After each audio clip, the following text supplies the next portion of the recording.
Audio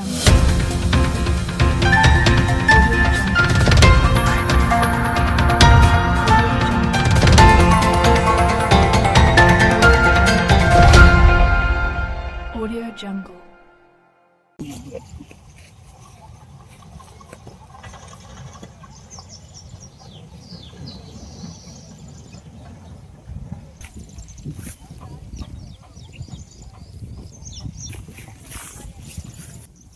का पण त्यांना कळलं, आपल्याला काय कळत आहे. त्याला काय कळतंय.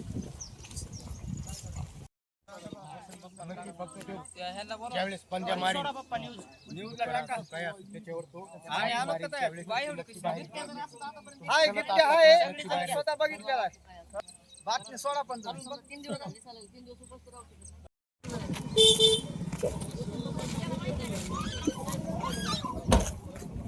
हो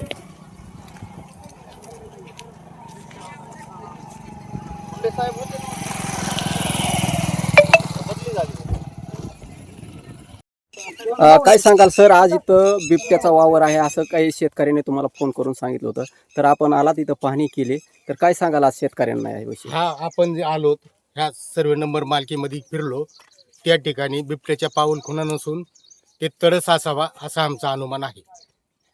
यानंतर आपण शेतकऱ्याला किंवा इथल्या जनतेस काय आवाहन करताल? केव्हा कुणीही घाबरून जायचं कारण नाही. शेतात जाताना वगैरे एकट्याने जाऊ नका. हातात बॅटरी काटरी ठेवा. रात्रीच्या वेळेस मोबाईलवर गाणे वाजवा. आणि शक्यतो शेतात जाताना महिला हे ते असतात, तिथं एखादा माणूस हे करून काम करताना संरक्षणासाठी आपलं उभा करावा. यापासून जो तडस असेल किंवा याच्यापासून काही जीवितहानी अशी काही होऊ शकते का? नाही, तडस वगैरे माणसावर वगैरे अटॅक करू शकत नाही. तडसाचं मुख्य कारण म्हणजे तो कुत्र्यावर अटॅक करतो आणि त्याला कुत्रे भक्ष्य करण्याची त्याची मानस असते.